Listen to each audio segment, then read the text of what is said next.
తెలంగాణ కాంగ్రెస్ లో స్వరం మారుతోందా? పాత వాసనలు మళ్లీ గుప్పుగుప్పుమంటున్నాయా? ఏడాదిగా కనిపిస్తున్న ఐక్యతకు ఎక్కడో తేడా కొడుతుందా? ప్రభుత్వానికి పార్టీకి మధ్య సమన్వయం కుదరడం లేదా? కొందరు మంత్రులే అసంతృప్తిగా ఉన్నారా?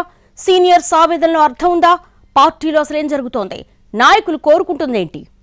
తెలంగాణ కాంగ్రెస్ లో నేతల పాత వాసనలు మళ్లీ తెరమీదకొస్తున్నట్టు కనబడుతుంది. పార్టీ అధికారంలోకి వచ్చాక ఏడాదిగా అందరూ కలిసిమెలిసి పనిచేస్తున్నట్టే కనబడుతుంది. కానీ ఇప్పుడిప్పుడే అసంతృప్తి బయటకొస్తుందట.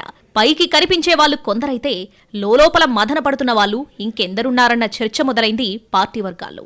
కేసీ వేణుగోపాల్ ఇటీవల నిర్వహించిన మీటింగ్ కూడా రొటీన్ గా జరిగిందే తప్ప సమస్యలు పరిష్కరించే ప్రయత్నం జరగలేదన్న ఆవేదన ఉందట క్యాడర్లో. పార్టీకి ప్రభుత్వానికి మధ్య కొంత గ్యాప్ వచ్చినట్టు కనిపిస్తుందని అంటున్నారు పరిశీలకులు. ప్రభుత్వం తాను చేసేది చేసుకుంటూ పోతుంది. పీసీసీ మాత్రం వాటిని జనంలోకి పూర్తిగా తీసుకెళ్లలేకపోతుందన్న వాదన బలపడుతోంది. ప్రభుత్వంలో పెద్దలు, పార్టీలో ఉన్న సీనియర్లు సయోధ్యతో ముందడుగు వేయాల్సి ఉండగా అలాంటిదేం కనపడటం లేదని అంటున్నారు. PCC working president Jaggareddy media చిట్చాట్లో కొన్ని కీలకమైన అంశాలను ప్రస్తావించారు. తెలంగాణలో ప్రస్తుతం కక్ష సాధింపు రాజకీయాలపై చర్చ జరుగుతోంది. ఇదే అంశాన్ని టచ్ చేశారు జగ్గారెడ్డి.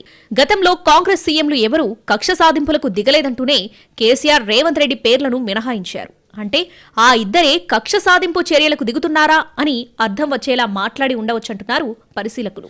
దీంతో జగ్గారెడ్డి కామెంట్స్ ప్రతిపక్షానికి అస్త్రమిచ్చేలా ఉన్నాయన్న అభిప్రాయం కాంగ్రెస్ వర్గాల్లో బలపడుతుంది. ఇటీవల ఏఐసీసీ నాయకుల వ్యవహార శైలితో పాటు తాజాగా కేసుల అంశాన్ని జగ్గారెడ్డి ప్రస్తావించడంతో ఆయన అసంతృప్తిగా ఉన్నారన్న విషయం బయటపడుతుందని అంటున్నారు. ఇక ప్రభుత్వంలోని ఒకరిద్దరు మంత్రులు కూడా కొంత అసంతృప్తితో ఉన్నట్టు సమాచారం. గ్రేటర్ హైదరాబాద్ బాధ్యతలను చూస్తున్న మంత్రి హైదరాబాద్ కు సంబంధించిన సమీక్షలలో కనీస సమాచారం ఉండటం లేదని అసంతృప్తిగా ఉన్నారట. హైదరాబాద్ పరిధిలో జరిగే ఏ అంశానికి సంబంధించి తనకు సమాచారం ఉండటం లేదని వాపోతున్నట్టు తెలిసింది.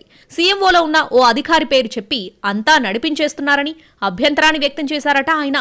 జిల్లా మంత్రిగా సమాచారం, సమన్వయం లేకపోతే రేపు తేడా వస్తే ఎవరు బాధ్యులవుతారన్న చర్చ కూడా జరుగుతుంది కాంగ్రెస్ వర్గాల్లో. అటు ఉమ్మడి మెదక్ జిల్లాకు చెందిన మరో మంత్రి కూడా కొంత అసంతృప్తితో ఉన్నట్టు చెప్పుకుంటున్నారు. మెదక్ జిల్లా రాజకీయ పరిణామాల పట్ల ఆయన కినుక వహించినట్టు సమాచారం. బీఆర్ఎస్ నుంచి వచ్చిన ఎమ్మెల్యే వల్ల పార్టీకి నష్టం జరుగుతున్నా పార్టీ గాని ప్రభుత్వం గాని పట్టించుకోవడం లేదన్న ఆయన అభ్యంతరంగా తెలుస్తోంది. ఆఖరికి అధికారుల బదిలీల విషయంలో కూడా కనీస సమాచారం ఉండటం లేదని వాపోతున్నారట ఆయన. కొత్తగా వచ్చిన ఎమ్మెల్యేలు, పాత కాంగ్రెస్ నేతల మధ్య సమన్వయం లేకుండా పోతున్నా పార్టీ నిమ్మకు నీరెత్తినట్టు వ్యవహరిస్తుందని అంటున్నారు. ఇవన్నీ ఇప్పుడు బాగానే ఉన్నా రేపు ఎన్నికలు దగ్గర పడ్డప్పుడు అన్నీ కలిపి ఒక్కసారిగా దాడి చేస్తాయని హెచ్చరిస్తున్నారు సీనియర్స్. తనకు తెలియకుండా పోలీస్ పోస్టింగ్స్ వేయడంపై కూడా నొచ్చుకున్న మంత్రి ఇటీవల పార్టీ సీనియర్ నేత దగ్గర ఆవేదన వ్యక్తం చేసినట్టు సమాచారం. కాంగ్రెస్ లో సహజంగా అంతర్గత అంశాలను దాచుకునే అలవాటుండదు. అది మంచైనా చెడైనా బయటకి కక్కేయడం కాంగ్రెస్ కల్చర్.